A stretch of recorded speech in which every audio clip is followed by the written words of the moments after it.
Ang katotohanan na hindi naman tayo talaga sobrang galing. Laging at palaging may mas magaling sa atin sa anumang larangan.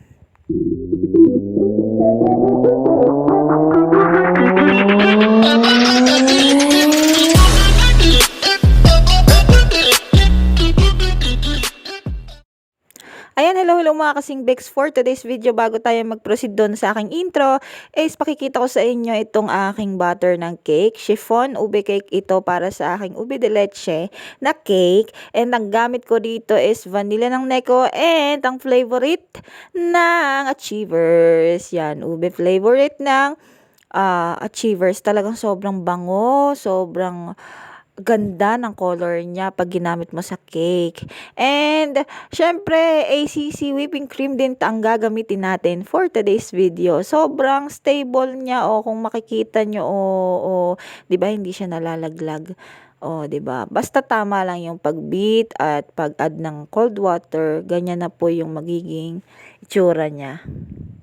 Sobrang ganda, sobrang smooth, and kahit na konti lang yung paste na gamitin at buksan mo or portion ng paste na gagamitin mo para sa ating mixture ng ating cake is talagang nagvo-volume siya. So, and nakagandahan doon yung ating hugasin na hindi ganun kasebo, hindi katulad ng ibang whipping cream na talagang sobrang sebo at kailangan mo pa nang gumamit ng hot water sa pagliligpit or paghuhugas nito.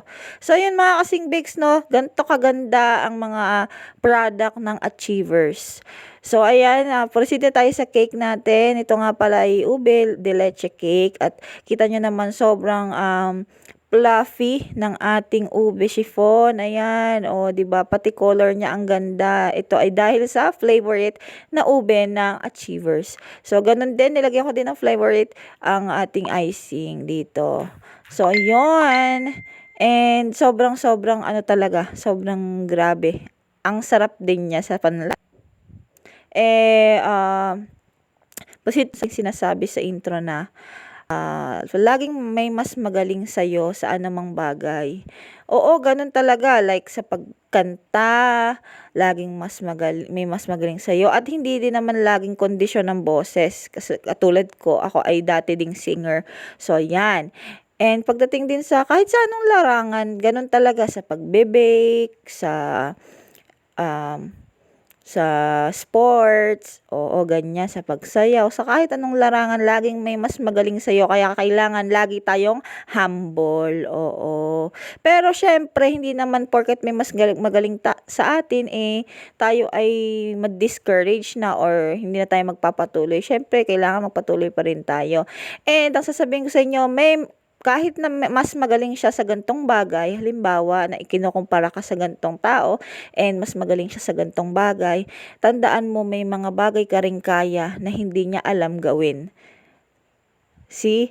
Merong mga, halimbawa ako, kaya kong kumanta, kaya kong mag-bake, pero may tao na kaya lang kumanta, pero hindi niya alam kung paano mag-bake. Ganon, 'di ba? So, 'yun ang iisipin natin. Huwag tayong ma-discourage kung may mga bagay tayo na hindi magawa na maganda or hindi natin agad ma-perfect. Syempre may process 'yan ng learning, no? And 'yun, laging maging humble. Kasi hindi naman laging nasa kondisyon tayo, hindi laging okay yung gawa natin. Ganon talaga ang buhay. So, ayan. Yun lang naman mga kasing bakes, no? Para lang sa, sa mga nanonood ng aking mga vlog or videos. Yun ang masasabi ko. Palaging may mas magaling sa atin. Kaya kailangan lagi tayong humble. Kasi hindi naman laging perfect tayo.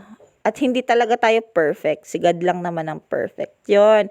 And syempre, kung hindi ka man magaling sa gantong bagay at itong kaibigan mo or kakilala mo magaling sa gantong bagay, maging masaya na lang tayo na sila ay umaangat. Ganon dapat ang mindset. Hindi yung pag nakita mong umaangat dahil nakikita ng ibang tao yung potential ng taong ito kaysa sa'yo, isisiraan mo, bad yun. Oo, kailangan mas ma-motivate tayo na maging mas magaling pa sa kung ano tayo ngayon. Kasi para sa susunod tayo naman yung ma-discover at makitaan ng potensyal at soon tayo naman yung makikilala sa anumang larangan na meron tayo ngayon or nasaan tayo ngayon. Ganun lang mga kasing bakes. So yun, ito na po yung final outcome ng ating ube de leche. Ito po yung ating client. Sobrang happy sila. So, yun lang mga kasing bakes at talagang switch na tayo sa ACC whipping cream at ibang product ni Achievers. Yun lang mga kasing bakes. Salamat, salamat!